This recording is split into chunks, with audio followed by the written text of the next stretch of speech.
A few days before the next La Liga weekend, Barcelona stands on an uncomfortable edge. The club's dream of reopening the Spotify Camp Nou for the Valencia game is teetering on unfinished paperwork and final safety checks, and every hour that passes tightens the pressure on officials, firefighters and the municipality. The plot is simple and brutal. Limac and the project team have worked through summer to deliver Phase 1A.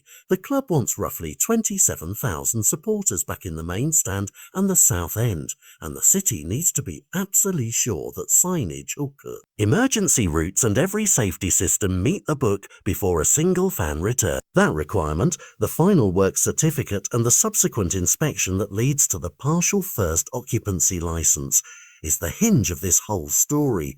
Without those signatures, the Camp Nou cannot legally host the match. Behind the scenes, there is a relentless, almost bureaucratic choreography. Engineers submit the completion certificate, municipal technicians and authorised bodies such as DICRA walk the stands, fire brigades test exits and emergency procedures, and city police assess access and crowd control. Each of those steps is unforgiving. A missed detail in signage, a last-minute issue with emergency exits, and the scale of the reopening plan collapses. Barcelona have been pushing for the paperwork to be wrapped up this week, so the council can process the occupancy license in time for the mid-September fixture.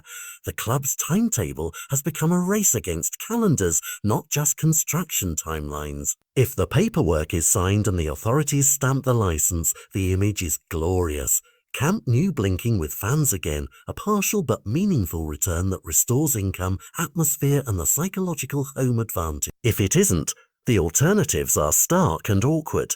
The club has positioned the Estadio Johan Cruyff as a formal contingency, a tiny functional ground that would need exceptional clearing from La Liga and hurried installation of audiovisual and VAR infrastructure to be allowed to host top flight fixtures. That tiny stadium reality strips away dozens of thousands of seats and forces the club into a humiliating compromise.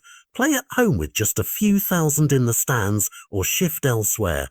League exceptions are possible, but they are costly and logistically brutal. For supporters, the numbers become human stories. Season ticket holders who have planned months ahead, families rearranging travel, matchday staff whose incomes depend on home games, and a club balancing financial necessity with legal responsibility.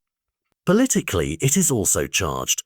The City Council must protect public safety and will not be rushed into an approval that risks a fault, while the club's board and sporting staff urgently want clarity to plan the season and sell or confirm tickets. That tension, safety versus momentum, is exactly why this story has escalated beyond building works into a political and public relations flashpoint. What will decide the outcome over the coming hours is precise: the delivery and validation of the final work certificate, the inspector's technical report, and the city's willingness to issue a partial first occupancy license for Phase 1A.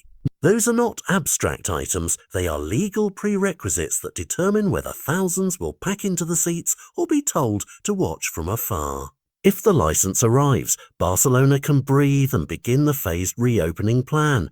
If it does not, the club will move into contingency mode, hastily preparing alternative venues and shouldering the political fallout of a self-inflicted uncertainty. Either way, the consequences ripple through scheduling, revenues, supporter morale and the narrative of a club trying to reset. In the next update, watch for the signatures and the inspector's statements. Those small pieces of paper and measured reports will tell whether Camp Nou is ready or whether Barcelona will be forced into a temporary exile. Tonight the clock is not just measuring time, it is measuring whether a club gets its home back or whether the season opens with an avoidable shock that will be discussed in boardrooms, fan forums and headlines for weeks to come.